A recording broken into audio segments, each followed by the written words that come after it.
During the winter months, I tend to have a bit more time to play around in the kitchen. I know I've been teasing a few recipes lately. I feel like I've been in the final stages for a while now. Even though I feel like these recipes are amazing, I always feel like they could be better before I share them with all of you. I always think tweaking one more thing in a recipe could make it that much better. I think that's the fun part about learning how to cook and bake. Adding all of the small personal touches to the things you get to eat. I always find that over time, recipes always get better, and I'm sure that's why our grandparents always had some good ones they passed down for years after years. When I got a freeze dryer last summer, I started to look into freeze-dried fruit scones, and I really couldn't find anything. I could find some that incorporated some dried fruit, but I thought freeze-dried fruit would work really well because I started to do strawberries because strawberries just add a lot of moisture to the scone. And when I used the strawberries, I was instantly hooked. So I was playing around with this recipe a lot over the summer and I really mastered it with the strawberries, but I've never done a different fruit yet. And I freeze dried some blueberries last week and I really wanted to play around with making a blueberry version. So this is going to be the first try to see how this turned out. I actually enjoy that a lot more than I was expecting. That's actually pretty up there with the strawberry. I love how the freeze-dried fruit gives the icing just an extra layer of flavor and then also brings like a really fun color to it. This is really good. I'm really excited about this. The one thing I've really played with this recipe was using different ratios of milk and cream and more like half and half. And I found that using majority heavy cream almost just helps it give it a little bit more like a crispness and airiness that I haven't been able to accomplish with just milk. It's definitely one of those extra ingredients that I don't have in my fridge all the time, but I had extra because I was playing around making ice cream and it's good. So yesterday I got my first egg from the new ladies. It's been 5 months since I got a fresh egg that was laid in the backyard. Our old girls went to a friend's property that had 5 acres. They really just needed to be broken up. I was having a whole bullying issue and everything, and I had the new girls and I can only have so many hens per space and the other ones were getting a little bit older as like a little backstory. But it's been 5 months since I've had a fresh laid egg and I am so excited. So I'm actually just going to go ahead and put some oyster shells out, and then I'm also going to go ahead and put some grit out for them as well now that I have at least someone laying.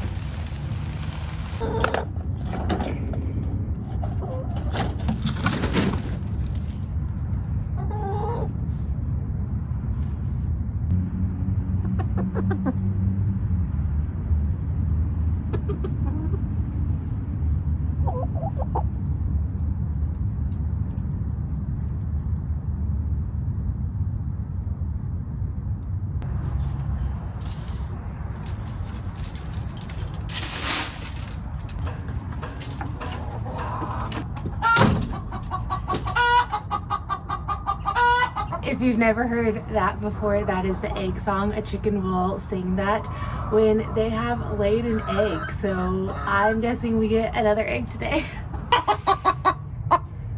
Did you lay an egg? Let's see if we end up getting anything.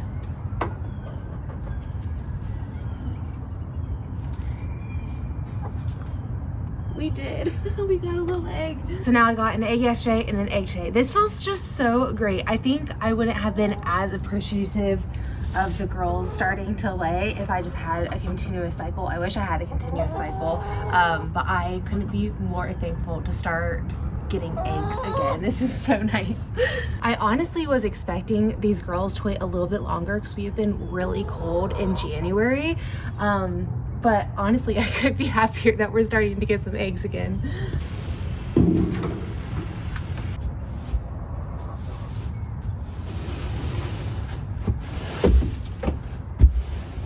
Okay guys, let's do a little bit of a seedling update. So I sowed onions roughly, gosh, it's been about three and a half weeks now, and this is what they are currently looking like. I sowed out 200 seeds, and honestly, I think I'm sitting right around 125 seeds that germinated. Unfortunately, I didn't have the best germination. The seedlings that did take off are doing quite well. You can see though, they're starting to get a little heavy and starting to flop over just a little bit. So today I am going to kind of trim up these just a little bit. This helps create a stronger base in the beginning. But one thing I ended up doing as well is I went ahead and sowed some more onions. I didn't have any more of the Calibra, which is what all I sowed right here, but I did have a variety on hand called Australian Brown, which is also an intermediate variety. Better now than never. So if these don't work out fine, I'll be happy with this. But I was really shooting to have about 150 to 180 onions in the ground. So you can see that is quite the difference, unfortunately. So I'm not really too happy about that, but I am happy that all of these are looking really well, and these are starting to germinate really fast. So last week I kind of did my everything seed starting video with you guys, like everything I use.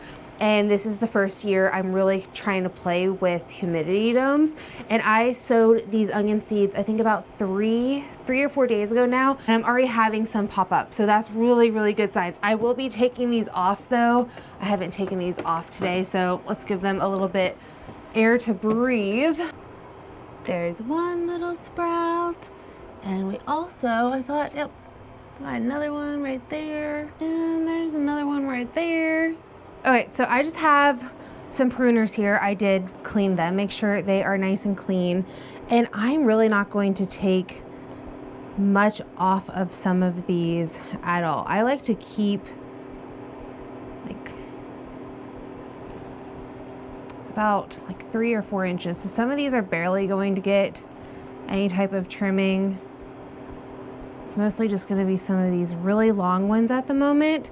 And I am only going to do this maybe 2 more times. I'm looking at probably 1 more time at this point before they go out. I really don't like to do this like a few weeks before they go out, just because when you cut the tops and if they were to get rain on them and everything, you can end up bringing in disease. So one thing I did, it was 2 years ago now, I trimmed up the onions inside and they did really well inside, and then I continued to trim them while they were outside, and they initially did well until I trimmed them, and then we got a rainstorm and then they all kind of got this disease. I don't even really know. All I know is it pretty much just took out all of the greens, and it eliminated my onions just weeks earlier than they should have even been harvested. And they didn't store well at that point either, because the greens nothing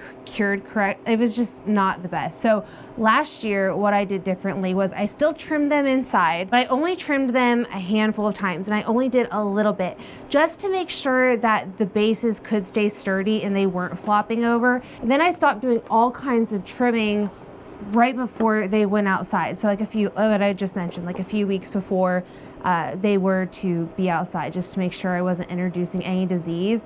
I had beautiful starts. The onions did great, and last year was my best onion harvest ever.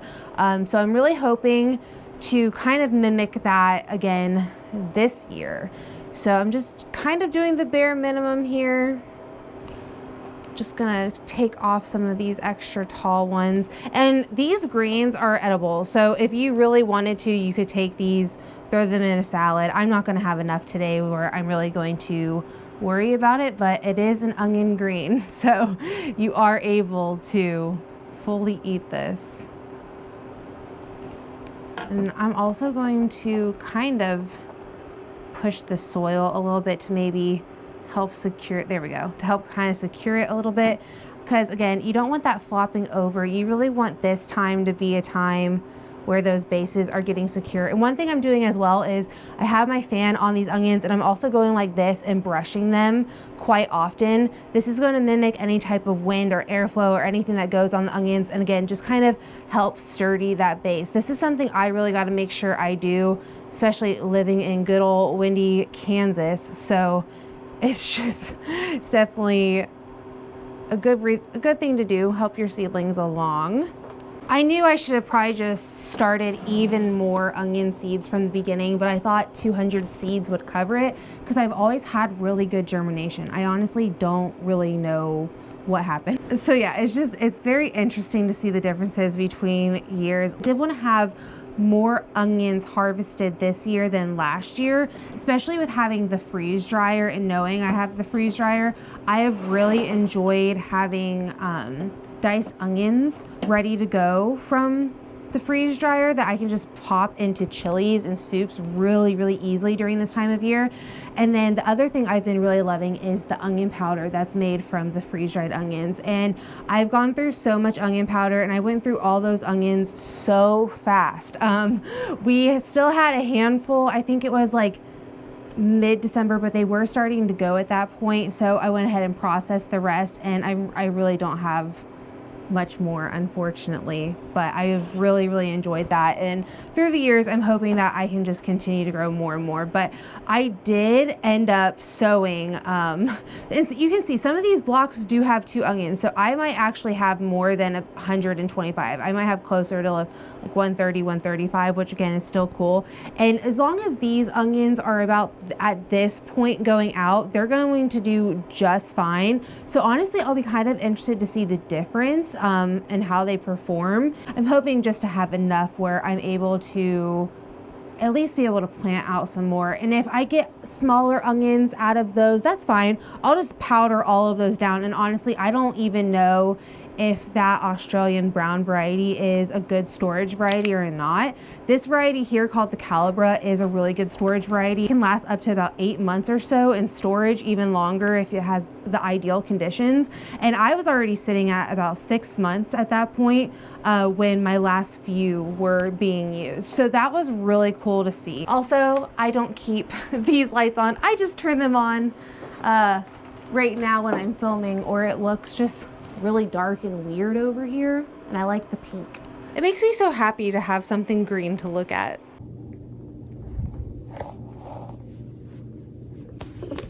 Oh.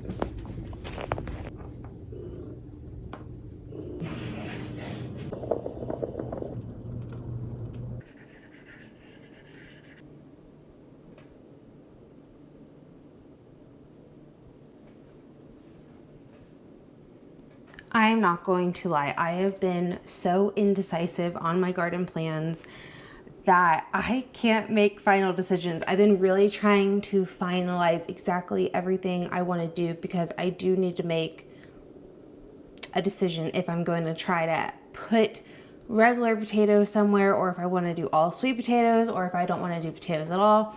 That's kind of the big dilemma I'm currently on. And I'm just kind of trying to pick places a little bit better. Obviously the garlic is already planted out, and my front trellis, I really like to have a bunch of different flowers and such, just to make it really pretty and inviting, since that's the front of the garden. And then obviously we have the strawberry bed that's a perennial, and I'm trying to figure out exactly where I want onions, peppers, tomatoes. My in-ground space this year is going to be completely different. And I'm still trying to fully decide if I'm going to grow loofah. I'm like 95% sure I'm probably going to grow it, but there's still this 5% chance that I'm kind of on the teeter about if I want to do something different. So I really got to make a few of these decisions very soon. But yeah, I'm going to be sharing garden plans here fairly soon. There's really not too much that will be different. I am moving a handful of things around, but I really like this app. This is just an app called Procreate, and I did this by simply I measured everything outside, and I made a cardboard cutout before I ever had an iPad, and that allowed me to get a better visual on exactly how many garden beds I could fit, because at that time I was trying to really expand my garden and fit as many garden beds as I possibly could. The one thing that we might try to do is get the compost area moved. I really want to try to figure out a different system with compost, and I'm not exactly sure what I'm going to be doing with that yet. But if I move the compost area, that is a really good sunny location, and honestly I would like the compost to be a little bit closer to the chickens. And then I'm hoping that maybe I can fit either like a row of cloth planters, or get another garden bed for that area or something. I think it'd be really nice to either grow really tall sunflowers there and help block out and just make my backyard a little bit more private during those summer months. That's why I love like really tall sunflowers and growing vertical. and that would allow just a little bit more privacy. Or I could even put a trellis over there and again, grow something else, like if I wanted to move green beans over there or move more of an indeterminate tomato over there. So needless to say, I'm really bad at decision making, especially garden decision making when I want to grow so much. I am so thankful for my space and I'm able to grow so much in it. I wish I could grow that much more. And this is the year I'm really trying to figure out how to kind of do that without overcrowding the space, because I have overpacked certain areas before, and then that kind of led to just having a lot more fungal problems, especially in those super hot and humid months. So I want to make sure I have good airflow. I want to kind of companion plant and kind of have a few things to kind of, yeah, whatever. But that's kind of the gist on that. I will have a garden planning, my whole garden plans and garden planning tip video probably either next week or the week after. I originally planned it for this week, but again, I can't make a decision to save my life. Oh my gosh. Okay, since I've mentioned this blanket a few times, I'm gonna go ahead and kind of show you the comparison, even though the whole month of January isn't done, because it's just so crazy the difference in the blanket. So let me just kind of explain a little further here. Let me take out. So you might be able to see that there's a lot of gold and green in last year's blanket compared to how this year has started out. There's blues and even this lilac-y color. We were not able to use that lilac color at all in 2023's blanket. What ended up happening was we had a super cold dip, very similar to what happened here, right around Christmas time of 2022. And we never ended up getting much colder, really. Like we had this little dip right at the end of January last year, but really for the most part, we had one more little cold stretch in February. And honestly, I don't see us having much more outside of that this year. I'm thinking we're gonna have one or two more cold stretches. It's really interesting to see how different these years are, because the one reason I really wanted to start this project is just to have a visual on kind of what the weather was like with the garden. It was really something I wanted to do, to just really have a different visual when it came to the garden and have a different sense of my weather patterns and stuff. And I thought it was just a really cool project to kind of intertwine with something else I already loved. And this is just really cool. I'm really happy I decided to go ahead and jump on 2024. I still had so much yarn that I really didn't have to order that much going further, and I got a lot of those questions. I used roughly anywhere between 22 and 25 skeins of yarn.